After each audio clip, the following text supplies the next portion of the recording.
Non più tra i farfalloni amoroso, notte e giorno di torno girano, delle belle turbando al riposo, Narcisetto a dolcino d'amor.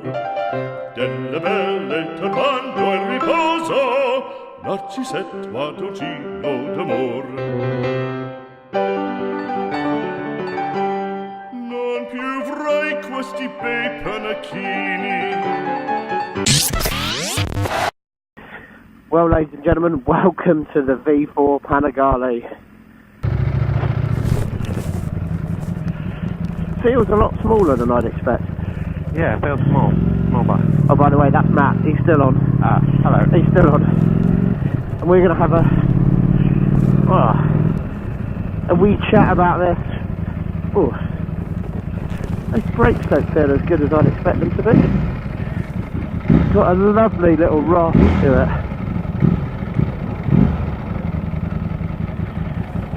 The weather is hotting up.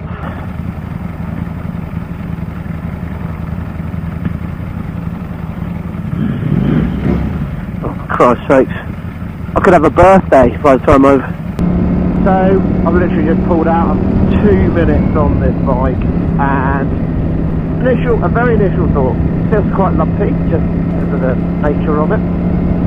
Like I mentioned. I'm definitely cranking my neck up to look at this, and I'm sure that feels more than when I have been on the S1000RR. This digital display is beautiful. Like most Italian things, very well designed, but this just works. It's just really nice. It's like watching a computer game. Now, we're going to take it on a mixture of roads, very similar to the ones where I've just followed my mate here. Those brakes in a bit better now. It's got several modes. Sport, street, race. I don't think exit's a mode. I'm going to leave it in sport for now. And you can change that on the fly by just coming off the accelerator. I've never ridden a Ducati before. Oh, that's... Unfortunately, the Euro 4 probably makes this quieter than, let's face it, we would all like it. Now, I don't know how I don't get the mode. There we go.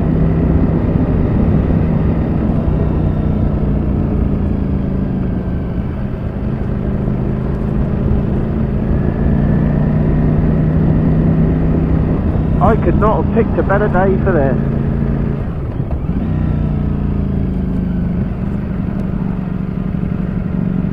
Might need a new neck afterwards. I'll tell you what though, and I noticed this when I was watching Matt ride it. You know, we ride quite a lot together, so it's quite, you know how somebody rides, and it just feels very natural in terms of its flow. I'm not sure if you'll... Oh. Quick shifter is sublime. It does feel quite shaky. These ginormous mirrors out on the side, rattling away.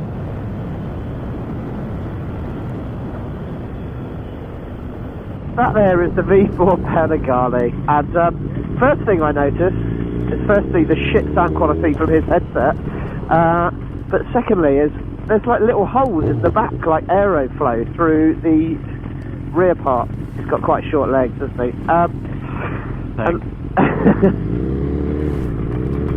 It is a beautiful looking bike. Anyway, we're going to take it out, both have a go, see what it looks like. We were just chatting about this bike, and we're going to do a bit afterwards once we've both had a ride to talk about our feelings about it. Let's just try and have a look here. This bike has actually been wrapped in these colours, and it looks absolutely stunning on the road. Sounds pretty good too. Do hate these Euro 4 things, like the big wobbly number plate thing out the back and the spokey dokey reflectors on the front. But oh, listen to that noise.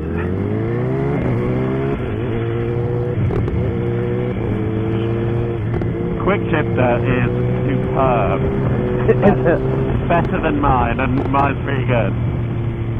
It'll be interesting to see how it compares to me as well, because you've got a 2014 double R. No, it's actually a 2015 model. So Yeah, of course. It's a 2014.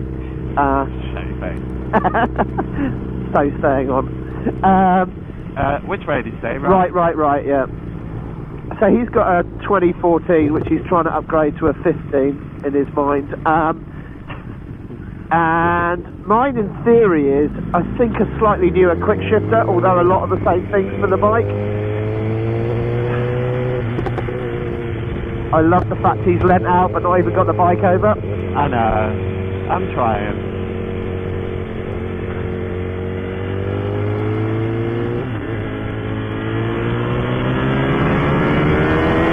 Oh, the noise from that thing. Nothing's gone.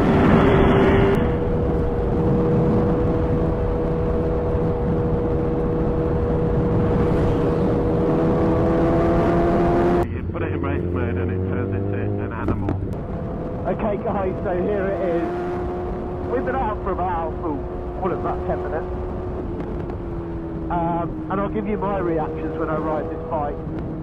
But just hearing Matt, I've had to turn him off as well because unfortunately he went for the cheap headset and it doesn't have noise cancelling like this one. So just hearing his reaction to it is, he loves it, and I think it just feels a bit more refined compared to his double R.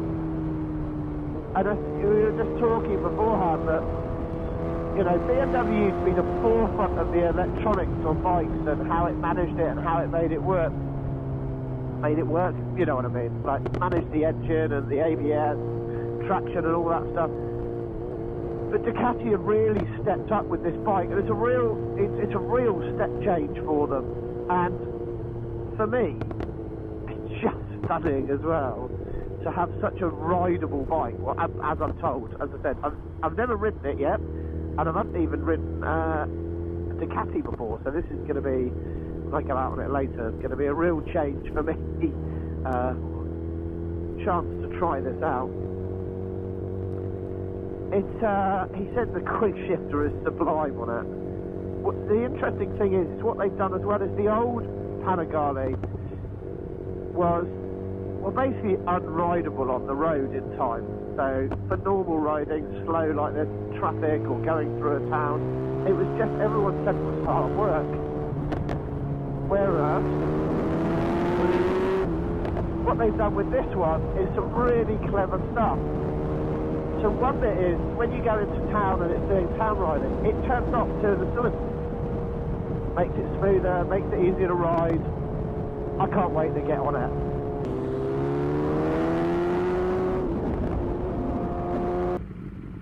That suspension setting thing amazed me.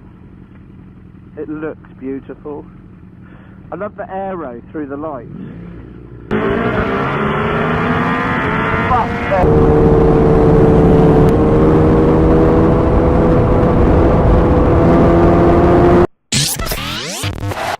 Okay guys, so to put a face behind on the bike, this is Matt. So we've been out both together to look at the V4 Panigale, and look, rather than do a lot of it on, I did record a whole load of stuff on the bike and actually figured this was a better way to kind of have our chat. And like, we haven't really spoken much about it. We had a bit of a conversation on the headsets, and there's a few things to kind of talk about what we thought about the V4 Panigale. And I think what the interesting thing for me is it's pitched against, so Matt's bike's got an S1000 RR. That was the receipt for our lunch. We're gonna go and get that. Bike is kind of pitched against I might just move the cutlery out of shot. Similar bikes to Matt's, which is the S1000 RR. He makes that as a 2015 model, whatever. 2015. But the fact is, that's what it's pitched against, and really, after having ridden it, my view is they're totally different bikes. They're in a different category.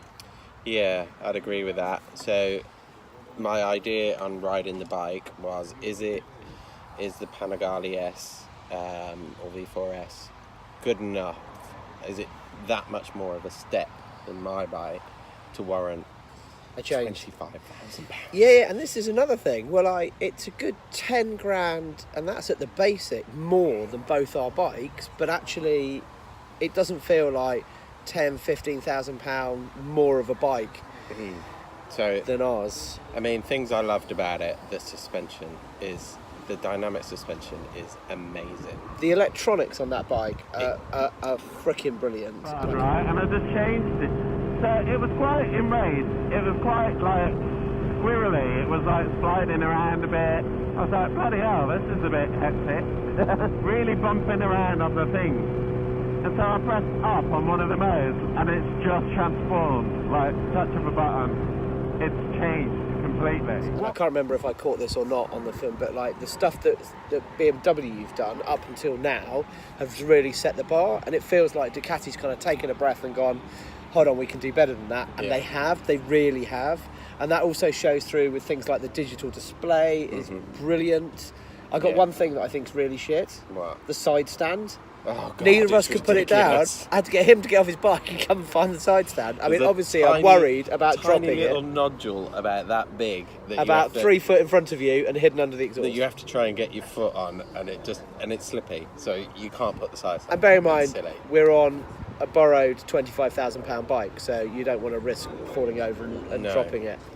But yeah, back to the suspension. The suspension. So I want to talk more about the side stand. It's superb. I was riding along, and I was in a particular mode, in race mode, on one of the Which is basically like ludicrous traction mode. settings, and I accidentally got on race traction settings, so there wasn't too much traction control. It was moving around a little bit. But it gives you a feel, right? You say it's moving around, But you're confident with it. Yeah. It does give you confidence.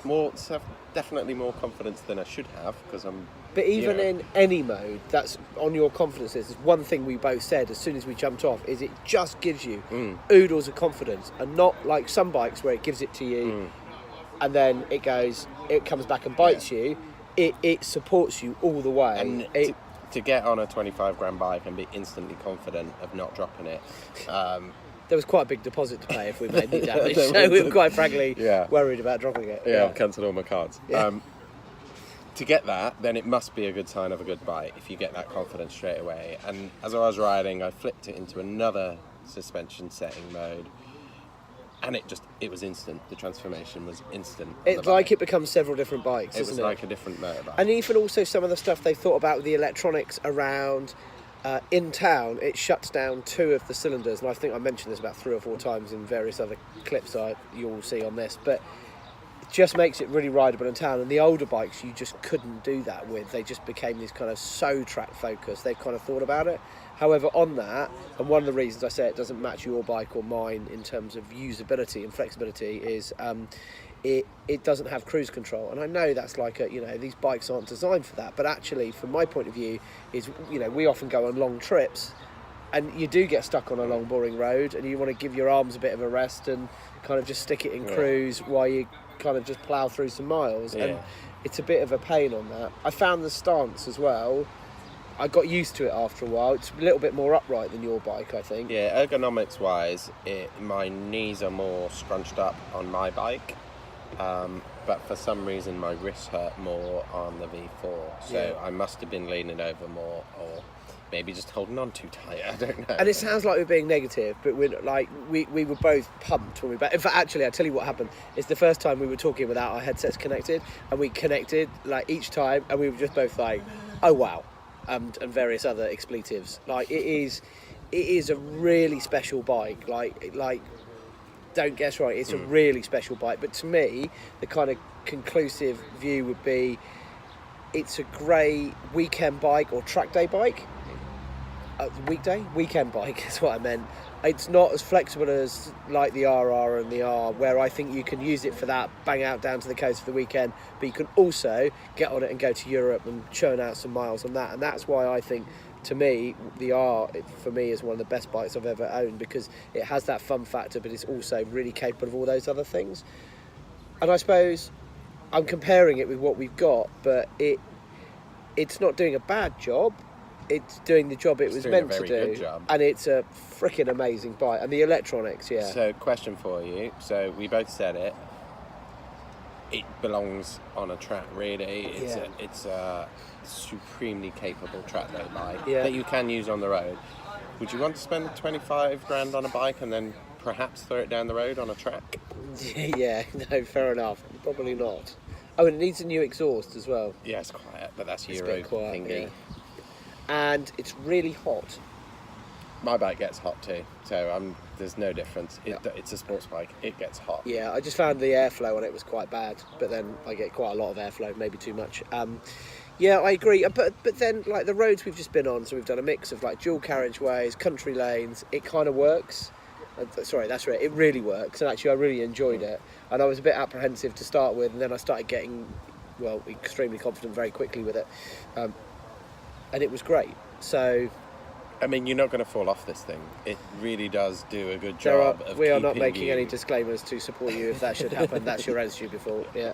If you do fall off it, you're really bad and you shouldn't be on motorbikes. But Yeah, it it's does. It is really- amazing. Yeah, really clever. you've got to ride one. I think it would be my view. But I think you need to really work out what it is you want from a bike. And if you had a double R and you wanted to replace it, You're going to notice the engine is quite a lot on the BMWs. The engine is silky smooth. yeah, Silky. it's not. It's a bit more It's lumpy. not that on the Ducati. It is a Ducati still, even though it's a V4. Where did that come from? Anyway, so look, there's our little take on it. I think you've got to ride one. I think as a bike, it is an awesome machine. And I think we both said actually when we jumped off and we were speaking to the guys back at Ducati, they've done something really special here. It really is a special bike. I think for the type of riding that we do, and we aren't fortunate enough to have a garage full of 4 or 5 bikes, it doesn't quite replace what we've got or the needs that we need. I would put it more, if you've got an S1000R or R and you really want the Ducati, buy the Ducati. Yeah. But it's got to be a thing within you. You've got to want a Ducati. If you're looking for a bike that's that much better than yours, it's not going to be it. Yeah, kind of thing. and it's not that 10-15 grand more, because it's more than 10 grand once you spec it up. Anyway. Anyway, guys, thank you for watching Petrolheads London. Please remember to like, subscribe, comments, questions below, because maybe there's something we haven't answered that we kind of got thrown up in the moment by riding it, and we'll be pleased to do that. Cheers.